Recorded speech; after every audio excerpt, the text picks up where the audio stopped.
Hello, I am Anna Trapaidze. I'm trained physicist. I teach at the university, and it's been already 4 years since I got the second title, eco-activist. Yeah, it came like unexpectedly, and changed my course of life. And now, if someone knows me, they will most probably have in their phones Anna Trapaidze, Dighomi Meadows, because in the second sentence I would always say like where you live or what do you do or what's your favorite place or whatever. I'll answer Dighomi Meadows. Well, Dighomi Meadows is the last floodplain forest of Tbilisi. It is located. Yeah. Oh. Yeah. It is located in the north of Tbilisi. In Tbilisi, we had several names containing word chala, which means a floodplain forest, but this is the only one which is remaining in Tbilisi. And when I moved there, it's like a new district of Tbilisi. Well, I didn't know what was the importance. I just know that there was a forest somewhere in the nearby, but I didn't know the value of it. Well, and then I discovered that actually this is truly a treasure for the city because it has access to the free banks of the river Dighomi, the main river which flows through Tbilisi. So here you see, that's where my heart belongs to. So this is the north of Tbilisi, river Dighomi. It just comes into the city from here, and it's a kind of a natural corridor for water and for air to flow inside the valley. All right. Yeah, and if we have a look, so this is a look if you are inside the forest, that's what you will see. You will see the riverbank, you will see ponds and forest and all the beautiful creatures which live here. It's truly an oasis for Tbilisi's biodiversity. But it went through transformation. So as I mentioned, I just recently moved, like 5 years ago, I moved in this area.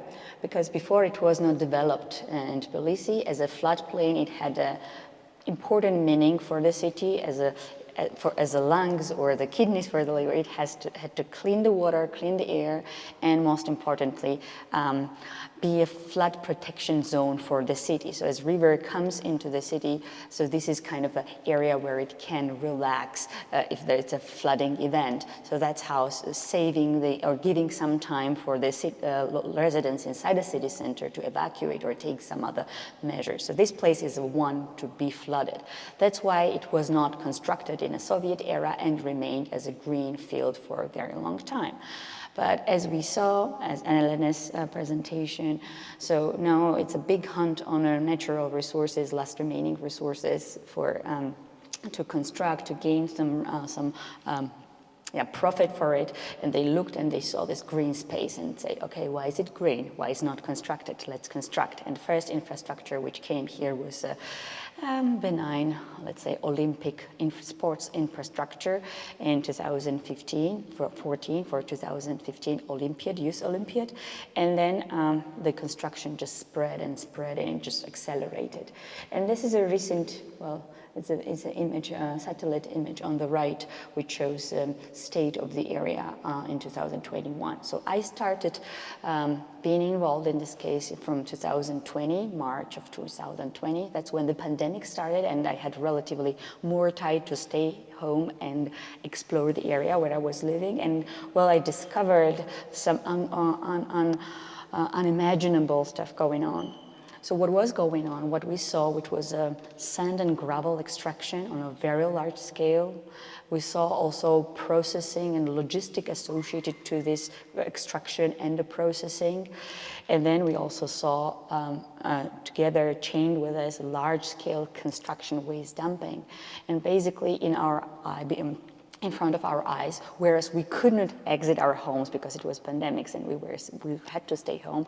This old machinery was just working day and night, and so it became suspicious, and we started to look for help. So what we discovered initially was like this huge holes, and this is already the image from the drone, seeing that up to 15 hectares of the land was just mined brutally with any kind of license, with any kind of control. And this gravel, like a quarter million cubic meters of gravel was just deposited, and trees were buried underneath, and processing plant was just being further increased, established and functioning. And this is a construction waste dumping. So it was kind of chained together with a processing, mining, and the empty holes, the pit holes from left after mining, they were filled with construction waste, any kind of construction waste, again illegally, and not only in the areas where there were the pit holes, but on top of the forest directly. So clearly what was this? It was just the attempt to take all the resources which the area has, taking all the, degrading it, and then saying, okay, it is a degraded area, it is in such a terrible situation, what kind of recreational zonality can it pretend for? Or what kind of value does it have for the city? Let's sell it, and maybe a new developer will make a paradise and give create working places for people. That's a narrative of what we were expecting from this. But fortunately, if we again go back and see this, that's what we managed to save with our action. And if you say not much is left, because 80% has been gone of the forest. Out of 70 hectares of the forest, now barely 15 hectares remain. But our actions, what they did, they stopped illegal activities and they froze the situation. So now we can actually say, okay, we don't want privatization of this area. We don't want change of the zonality, but we want to somehow go back. So this is a remaining part on the right, and this is on the left, and on the right that you see the desert. So there's deforestation, desertification, everything that brought to this place in order to devalue it. But still in this we see hope, because this 20% which remains gives us hope, and we want to make a precedent. Not everything can be given, and we shouldn't just say we will be fighting, because we know it's a fight about the stamina. If we just stop here and we'll be happy that we just stopped it, we know they will just finalize this state and eventually make construction. Same guy who bought the hippodrome, he was just walking in window shopping in the area. I know what does it sign look? It looks like they have huge appetite on it. But what we do, we have this ground activism, so we protested locally to stop in an initial state all these activities. We started a legal fight, and we think this legal fight which we started is one of the important tools, because they didn't expect that we will go so far, and we sued all the criminals, all the authorities in all possible ways to find the truth, to stop, to cancel all the permits and further advances.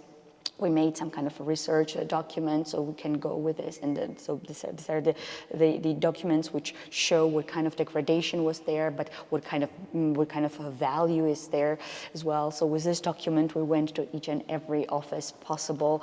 We shared our finding with the public, but also we created some educational programs. Namely, I want to say this kind of ironical project which is called the Museum of Environment, Open-Air Museum of Environment. Really, it's a museum of environmental crimes, and everything is our artifact in our museum, including those tires or degraded forest. construction waste or all the creatures which are there. So so this is a museum, and we started showing it to everyone, to school, starting from the kindergarten to school kids, students, locals and foreigners. And this is a kind of saying always like shame on you, how could you do this to this beautiful place?